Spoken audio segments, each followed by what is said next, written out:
everybody, and welcome to the channel. It's Paulie Esther here, and Dead by Daylight provided us with a new batch of statistics, so we're going to look them over here, and I'll add some additional commentary to it as we go.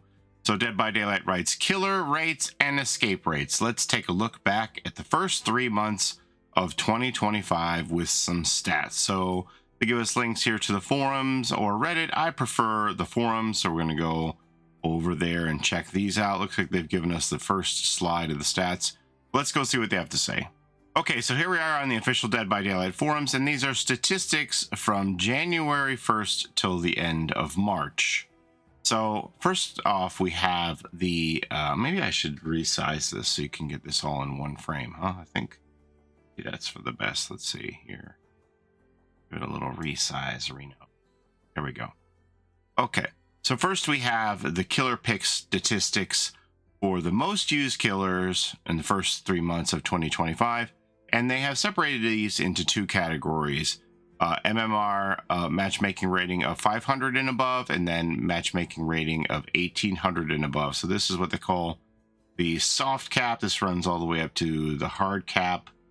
Your more veteran players on this side, and your more casual players on this side here, I would say. So we're looking at the Huntress in first at 7%.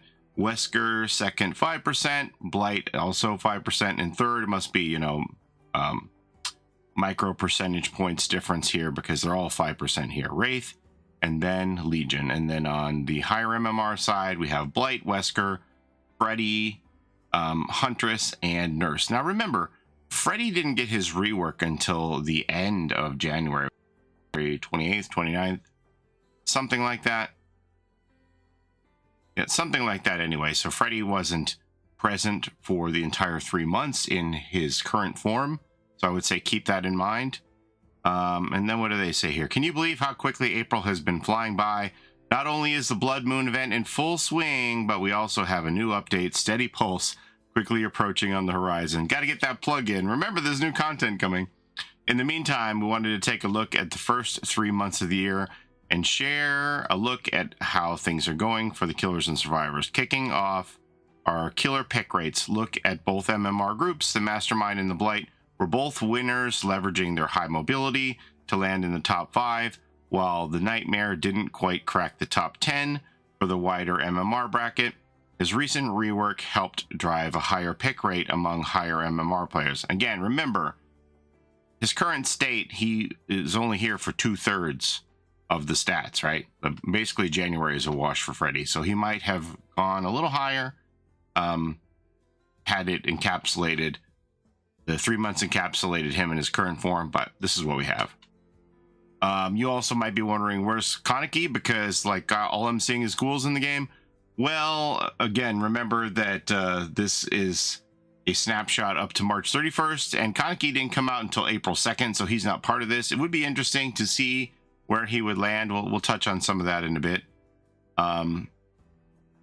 Next, we have the Deadliest killer. So here we are. So remembering that Freddy was not present in his current form for the first month, that this is basically only 2 months of current Freddy, he still boasted a 69% lethality rate in all MMR categories. That means that he was killing 69% of survivors, no matter if they were low MMR, high MMR, they all dying.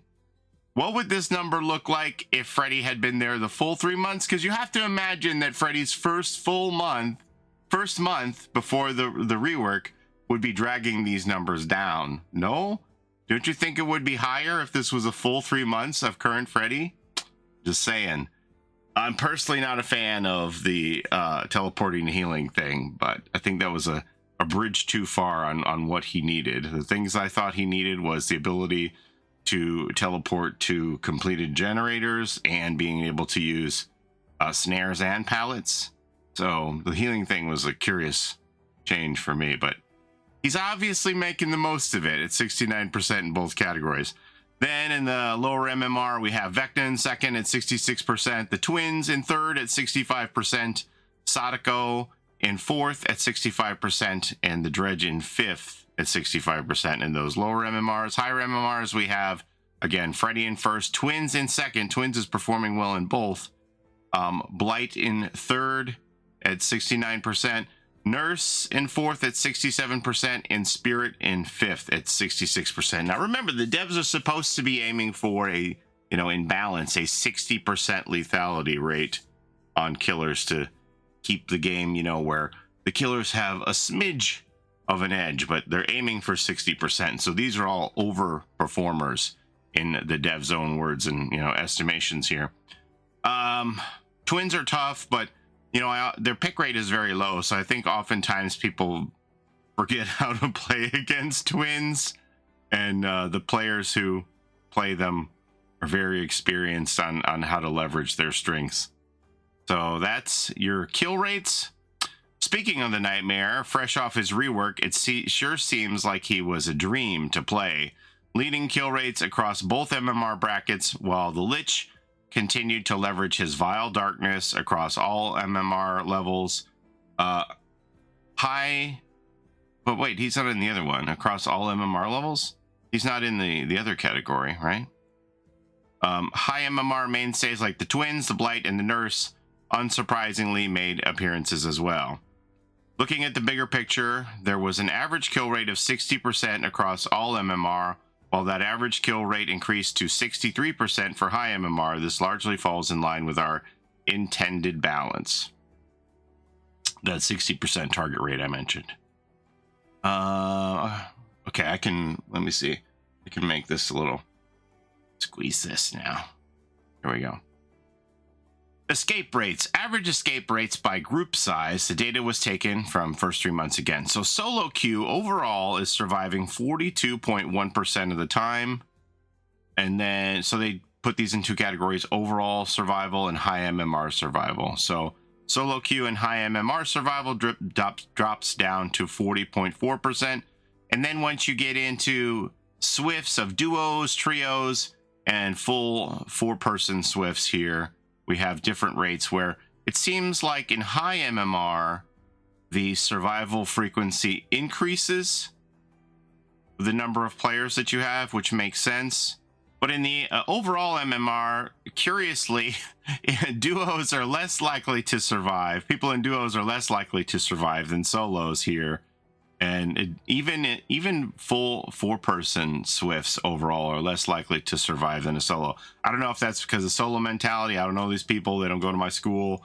I'm looking out for number one and you just bouncing. I think probably when you're paired with your friends in duos, trios, etc., that you're more willing to take chances and risk your life to save them rather than just leave them and say, well, I'm leaving. And, oftentimes you can wind up both dying in a duo because you don't want to leave your friend behind. You don't want to have that survivor's guilt, So I think that's what that could be attributed to. It's a little curious that the solo overall experience is better than the duo. Better than all of the groups, honestly, unless we're talking about high MMR. So what does Dead by Daylight say about this? Of course, there's more to a trial than just killers. Let's take a look at how survivors have fared. Overall escape rates tended to be quite close across MMR brackets, with all MMR seeing a 41% escape rate and a high MMR landing at 42%.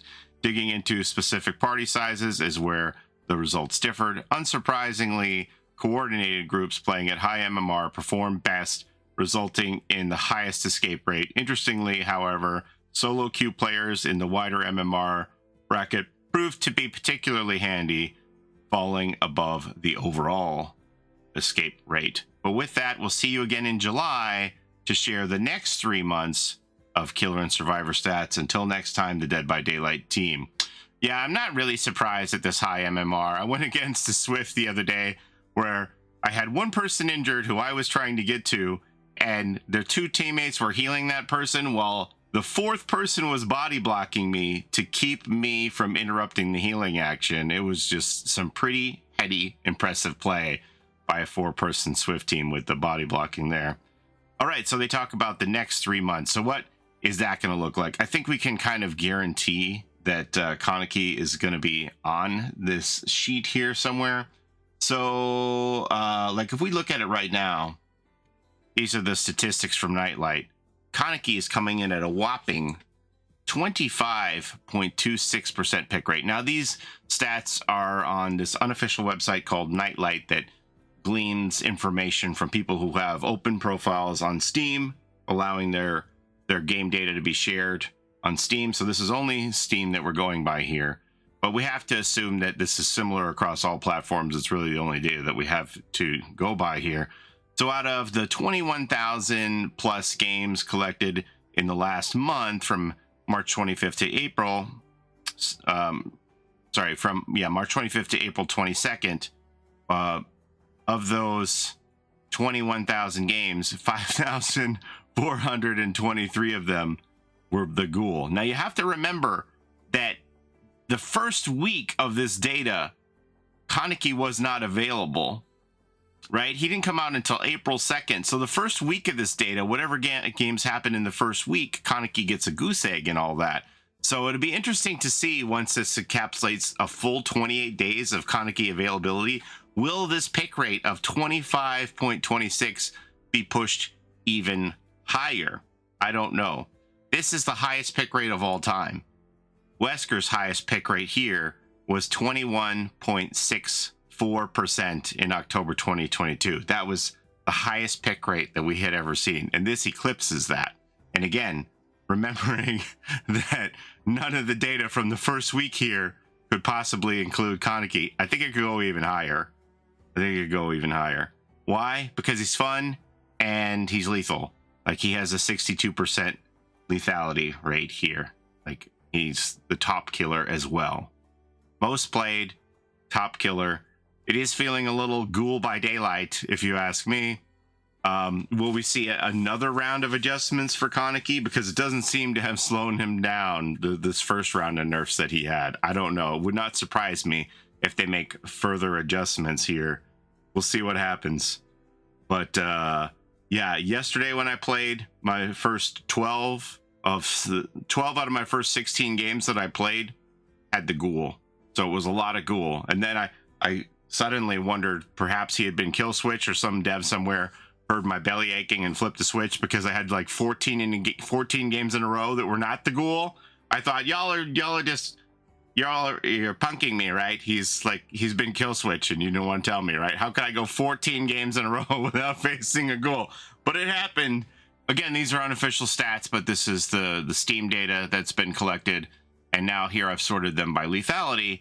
So again, Kaneki is 62.34% lethal, and Skull Merchant comes in at just shy of 61%. But you can see here this 25.26% pick rate compared to the under 1%, 0.85%. That's why I say you're 30 times more likely to see a Ghoul than a Skull Merchant. And remember that all of these killers have to add up to 100%. So the other 38 killers are making up the missing 74% here. And there's a couple here that are like 4%ers, but here, Blight at 4%. I think Wesker is also like 4%, but they're all fairly low by comparison. So if you're feeling like you're seeing a lot of ghouls in the fog, you know, you're not dreaming. It's real. There's a Mastermind, Wesker there at 4.4%. They're all like, he's head and shoulders above anybody else. It's like, you know, he's at 20 percentage points plus over second place. It is wild. So, I